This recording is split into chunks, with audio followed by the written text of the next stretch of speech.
Yeah, I had it like that. Alright, so welcome to the floating city of Eden.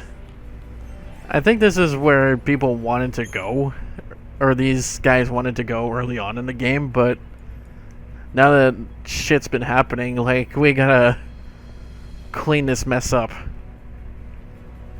And now that we're finally in the next chapter, how about we go ahead and say, ladies and gentlemen, welcome to...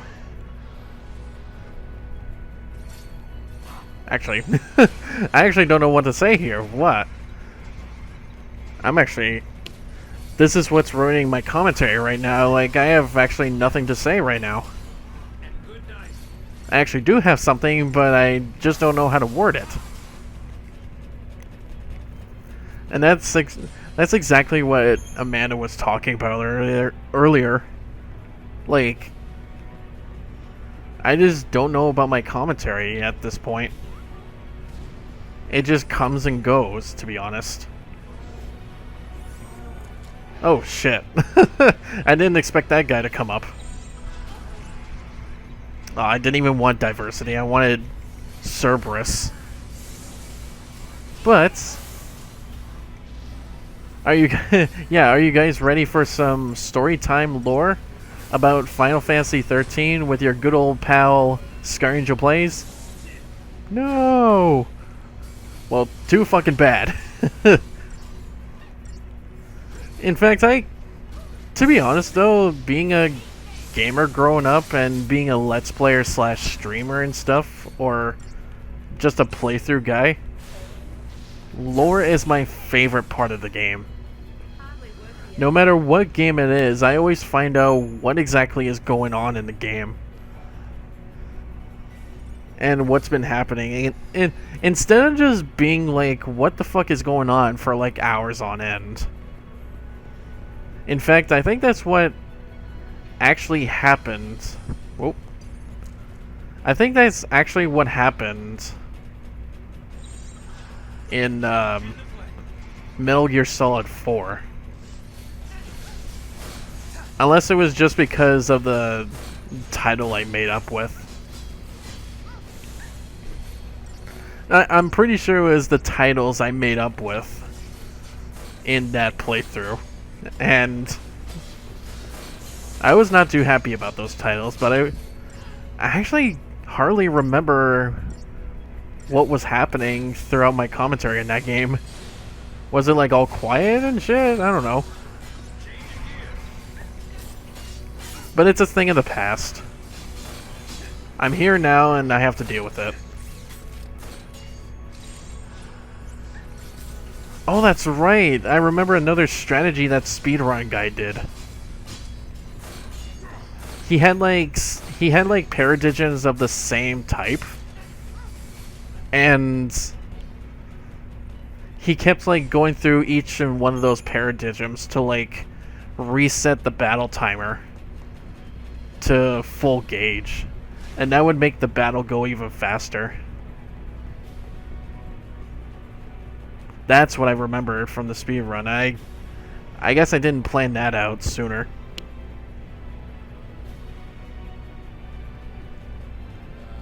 Okay, I don't know about this. If only we could fly. We can jump. Huh? What are you? Nothing. Alright, fuck it. See you ground side. You're all crazy. Don't want to get left behind, do you? Just remember, don't drop the gizmo. Bang! This thing? Okay.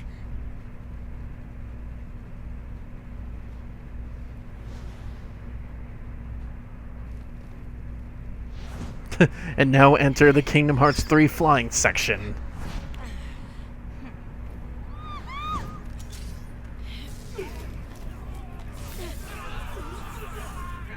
And she sticks the landing. And he sticks the landing. And he sticks the landing. Oh, but the Chocobo died.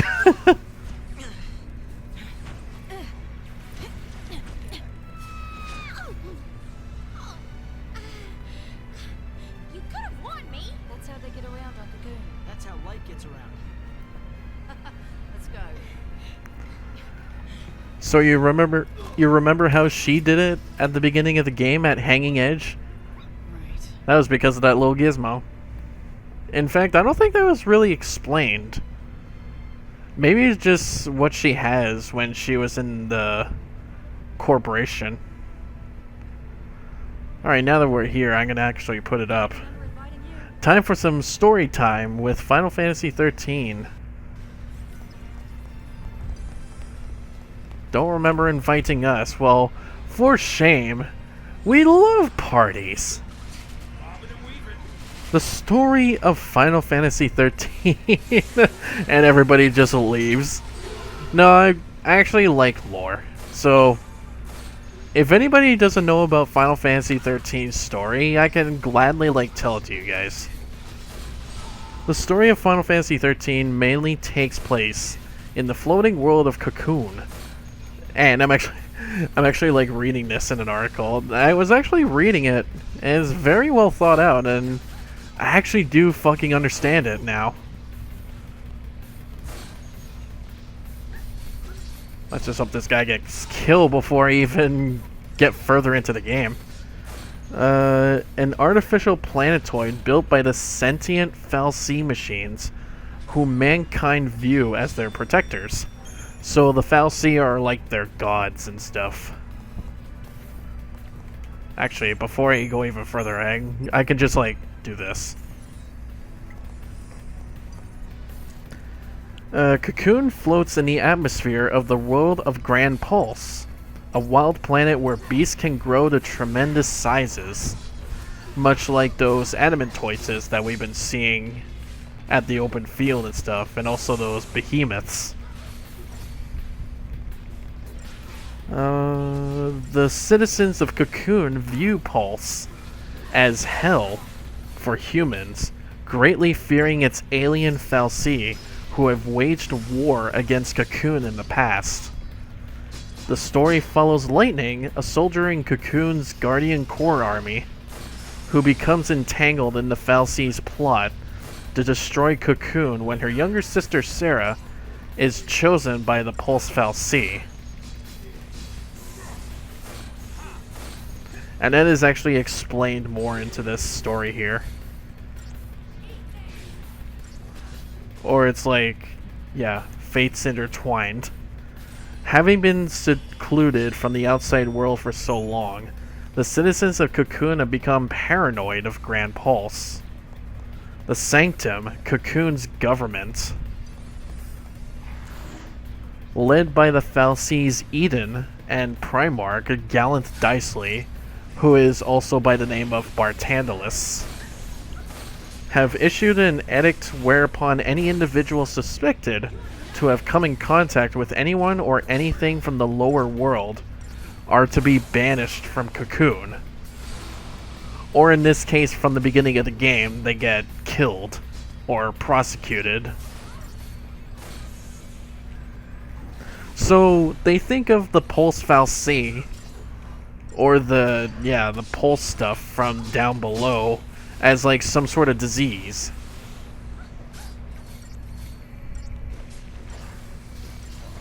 I'm actually gonna have to make Vanilla's a medic here in a second. One day there was an incident at the Uride Gorge energy plant believed to have been caused by Pulse l'Cie. l'Cie are people who have been made the servants of the fal'Cie who branded them, compelled to carry out the focus given to them by the deity, as the punishment for defying it is cruel. Be turned into a mindless monster known as a Seath. So, the Seath that we've been seeing is the dogs, the flying birds, the fucking creatures. Even a cactuar is a Seath. If you wanted to turn into a Seath, what kind of Seath would you want to be? Let's be honest here. Stay sharp! Move! Through here! Station secure! Cavalry, stand down! Eden's under our jurisdiction.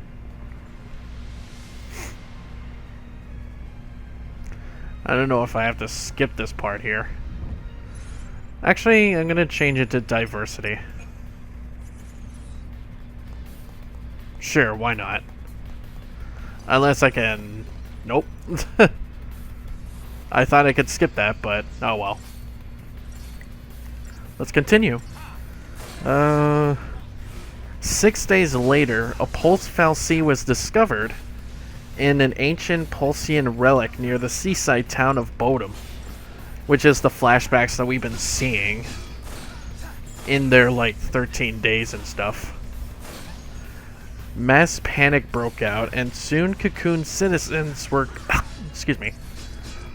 Mass panic broke out, and soon Cocoon citizens were crying out for the expulsion of the entire town to Pulse, prompting the Sanctum to initiate the Purge.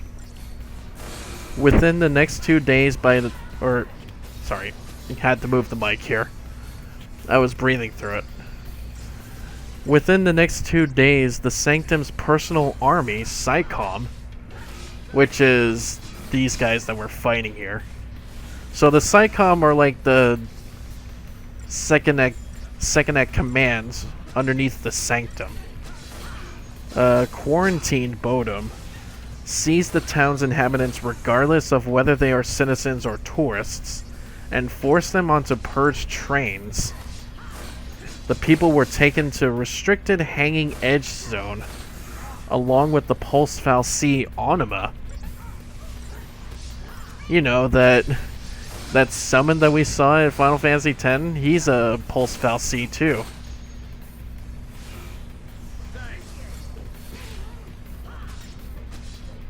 Is that a bomb? Oh, fuck. Actually, yeah, you should be curing me here. I was just noticing my health here. But yeah, Anima is also a fal'Cie too. The Pulse fal'Cie had been contained within the Pulsian relic that had been a local landmark and a curiosity as an artifact from another world known as the Pulse Vestige. That is actually... yeah, the Pulse Vestige is that giant floating sword that we saw at the beginning of the game. One of the many on board a Purge train is Lightning, a former Guardian Corps soldier who seeks to reach Anima and save her sister Sarah, or Sarah Farron. 10 days prior, Sarah had accidentally come into contact with the fal'Cie. Accidentally. That caused a major riot into the game just by accidentally touching someone. Nobody knowing it had been residing in the Vestige and became a Pulse fal'Cie. She is now being held captive by Anima in the Pulse Vestige. Accompanying her is Saz Katzroy, a civilian airship pilot with a secret reason for pursuing the fal'Cie. And that reason being is because of his son. Because he is also a Pulse fal'Cie. That battle took too long, holy crap. But anyways, we gotta go down.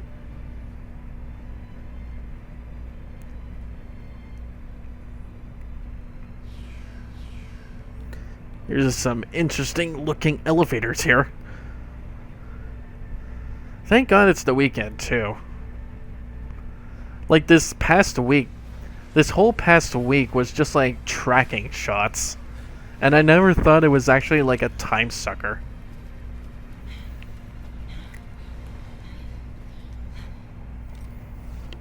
So the cavalry's here to, They're here for Orphan.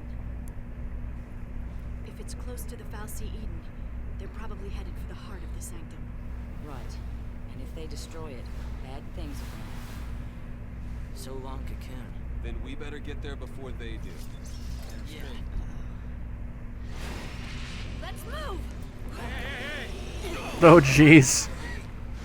You're just coming in oncoming traffic.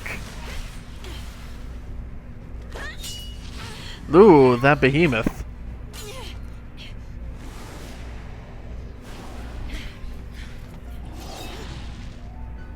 Oh, we actually do have to fight it. Fuck. Alright, let's fight this behemoth. I actually don't know if I'm strong enough for this guy. Like, I'm pretty sure it's gonna transform into it. We'll just see. Unless I just use my summon now.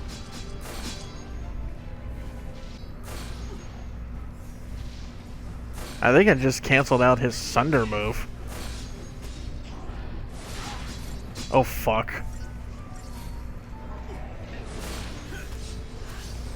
Yeah, heal me first. Okay, thank God. Yeah, that took longer than I thought. I'm gonna have to be extra careful around here now. If only I had my Deceptisol. I would have loved it. Anyways. We're never gonna make it. An attitude like that, we won't. Guess I gotta keep my positive attitude to get through this chapter.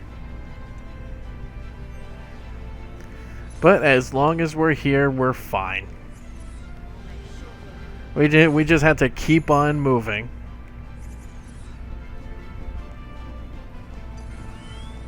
And I have to like juke some enemies out here.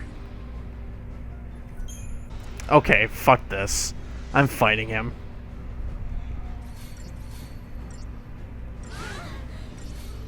So look how much damage he just did to us. Okay. Well then maybe I should have been fighting him. Oh my god. What was I thinking? This guy is actually weak.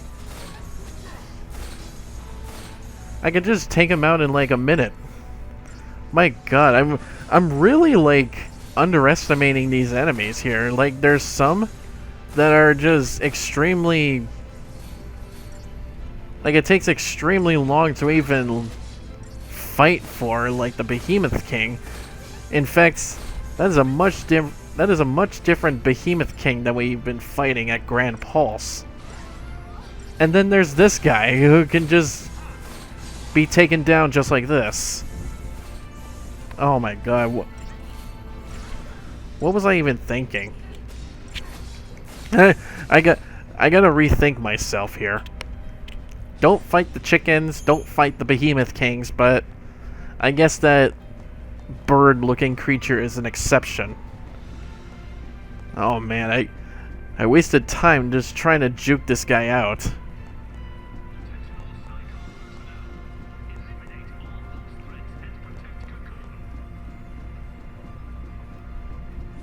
See, look, these guys can just be fought normally because they're normal.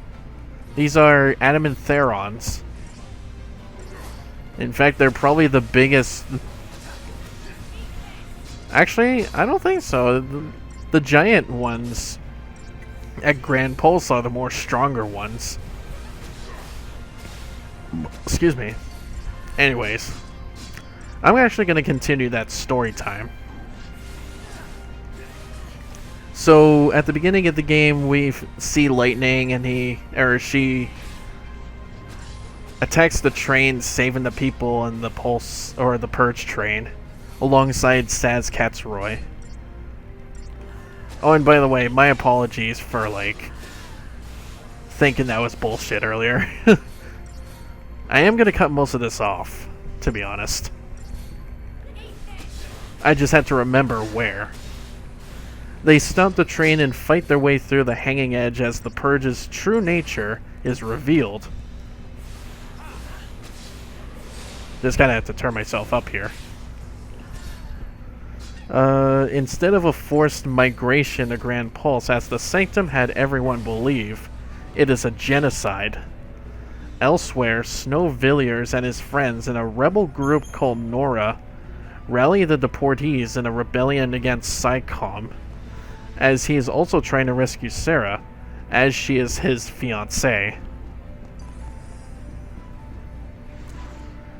Two youths caught up in the chaos, Hope Estium and Vanille, become involved when Hope's mother, Nora Estium, joins Snow's resistance army and dies under his care, prompting the two to pursue him.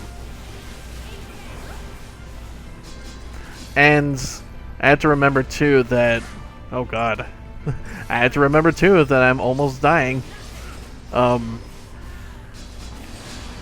of all the character development that I've seen in this game, I think Hope is the best one. It probably could also be either Vanille or Fang here too. But I think Hope was the best one. The five come together in the Pulse Vestige where they find Sarah. She urges Lightning to save Cocoon before entering Crystal Stasis. A crystal sleep a l'Cie enters upon fulfilling their focus.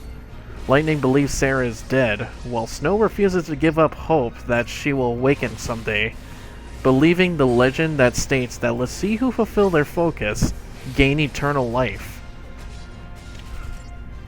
Seeking vengeance on Anima, Lightning heads into Anima's throne to destroy the fal'Cie responsible for Sarah's fate.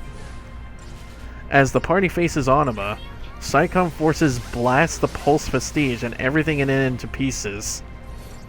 The party is transported into an otherworldly realm where the God Pulse transforms Lightning and her companions into l'Cie, showing them a dreamlike vision of their focus involving the capital city of Eden and Ragnarok, a mythical beast of legend said to have attacked Cocoon 600 years ago in the War of Transgression. They fall towards Lake Brescia below, but survive due to Anima's crystallizing the area in its death throes. So Anima was the one that froze the entire lake.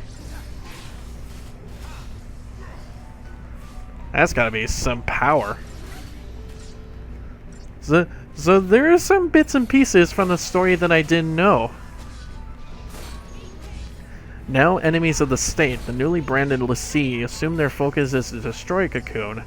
Although Snow insists it to be Sarah's wish to save it, they set off to escape the lake and come across Sarah's crystallized form. That became a part of the... Snow stays and seek to outrun and pursue the Psycom by hunting him. The party splits, and Snow staying to dig out Sarah while Lightning head to the ruins of an old city at the lake's edge where they come across an airship left by the Psycom. After nearly being killed by the Psycom platoon sent to exterminate him, the Shiva sisters manifest in front of Snow. After subduing them, he receives his Eidolon, mysterious otherworldly beings only l'Cie can tame.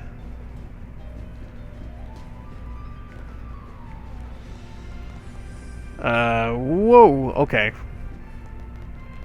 Wait, what is that? Oh, that's probably a, oh god. That's actually probably a, Psycom behemoth. Only I'm actually gonna skip that part. See ya! Okay. We're good. We're good, we're good. Yeah, even odds. I actually know what's coming up here. Let's see. Mysterious underworld. He is captured along with Sarah's crystal by another Pulse l'Cie, Orba Young Fang, as well as Ragdea and the other members of the Cavalry, a division of the Guardian Corps. Oh, so the Cavalry is part of the army.